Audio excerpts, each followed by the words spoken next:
We're going to read along with the Smart History Khan Academy article by Deborah Stokes on Olowe of Ise's Veranda post of enthroned king and senior wife. This remarkable work is found at the Art Institute of Chicago.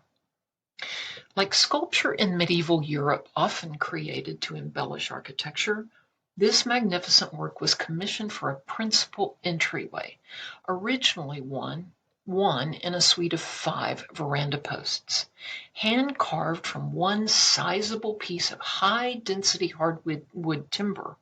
This work by the renowned Yoruba artist Olowe of Ise originally measured more than 5 feet high. He has skillfully created a complex composition comprised of 5 figural elements on a circular base. The crowned king, his senior wife, and 3 smaller attendants, one now missing, in the royal household. Portrayals of rulers and their privileged power of earthly and divine authority unite the many global art traditions across time and space. Similar to the system of medieval European guilds of craftsmen, 19th and early 20th century Yoruba artistic traditions were maintained by artists working in specialized carving centers throughout the southwest area of Nigeria. Master carver designated a person who attained the skills through training and advanced from apprentice to master within a locally established carving center or compound. A carver with exceptional talent often set up a studio on his own and accepted apprentices and assistants and was commissioned directly.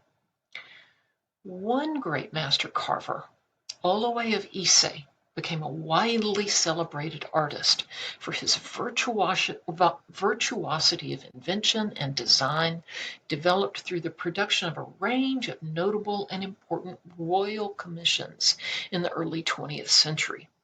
Born in the town of Ise, according to published accounts, most of his life was spent working in the court center of Ise, though he took commissions from other royal patrons over a wide area in the Ekiti region.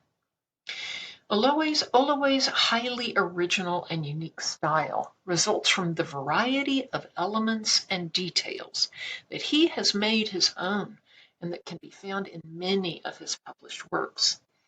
His remarkable ability to free the figures from the dense hardwood is unlike any other Yoruba carver. His virtuosity can be seen in the elegant balance of the 3-dimensional figures in a tiered composition and placed as a single ovoid form. He treats the heads as a single ovoid form, leading the eye to the crowned head of the king, the Ogoga, and his attendant queen. The heads project at a diagonal angle that are mounted on highly elongated and slightly forward-bending necks, creating a distinct line down to their squared shoulders. The convention of elongating the figure, head, and neck can be seen in many of Olowe's carvings, creating a solid mounting to visually highlight the importance of the head that holds Ise, or the inner spiritual power, dignity, strength, and sacredness of one's destiny. Yoruba traditional thought and belief is often made manifest through hieratic proportions. The status of the king's consort is visually relayed by her physical size. However, it is balanced by the location of the seated king at the center of the post. His crowned head has been positioned so that it would be viewed at eye level in the original veranda setting. His feet are not allowed to touch the earth, a symbol of his transcendent position. His eyes are downcast, introspective, and attentive to the world beyond. He wears a conical beaded crown signifying the legitimacy of his reign. The crown is decorated with 4 carved ancestral heads faces or heads with open eyes, a reference to the divine line of descent and spiritual wisdom, Ise, it contains. The style of the hats with serrated lines can be found in many of Olowe's works.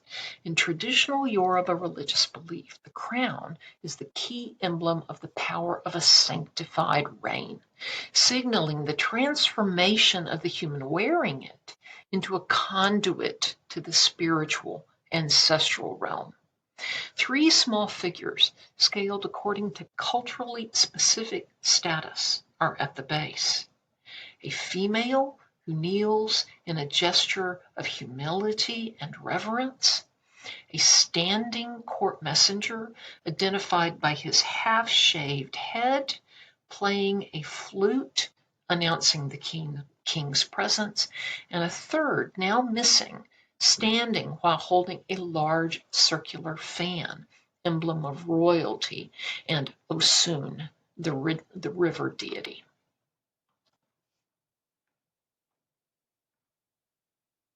The king sits poised, leaning slightly forward, his weight held by his hands on his knees.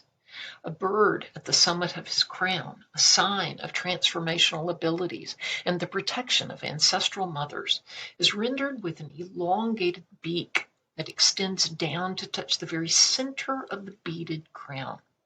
Its tail points upward to the head of the standing consort, who wears three vertical parallel facial marks, with a line running from the left side of the bridge of the nose, identifying lineage to a principal Yoruba family, the Egbas.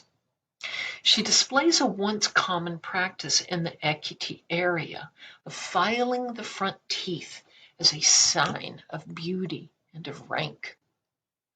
Her elaborate hairstyle would reflect one worn for a festival honoring a deity or orisha, or during the chieftaincy installation.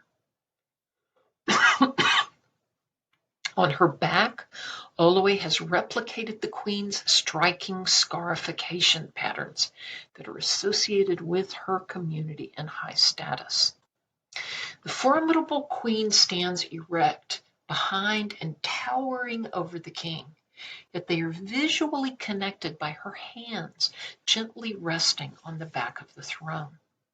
Beaded coral adornments worn by the king and queen echo the form of their squared shoulders, and other beaded adornments are included worn by entitlement as a member of the royal household. Traces of blue, red, and white pigments can be seen.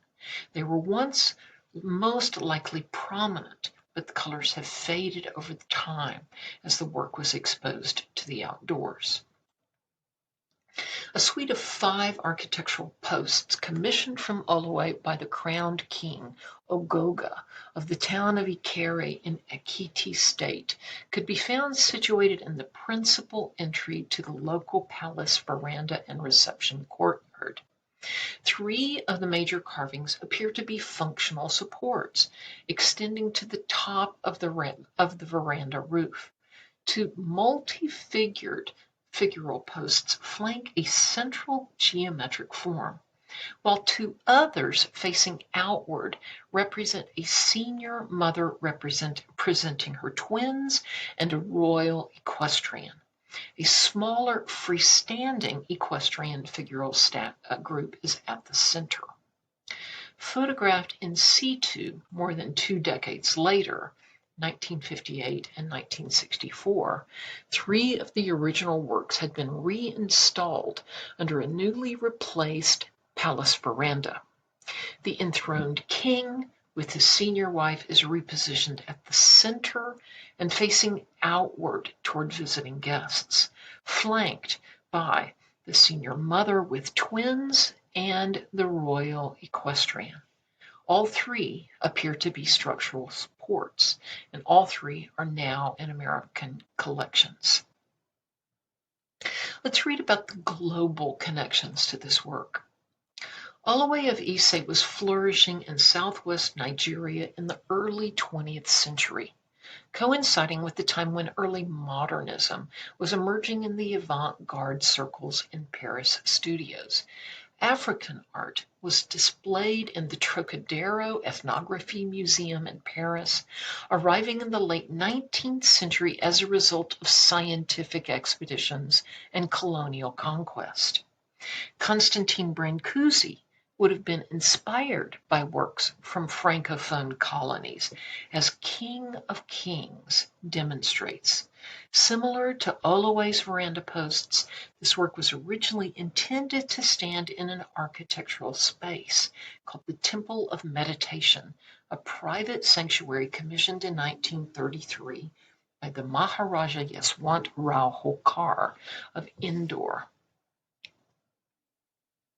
Architect David Adjaye was inspired by the top element of another of Olowe's veranda posts for his design of the National Museum of African American History and Culture in Washington, D.C., in the Smithsonian Institution.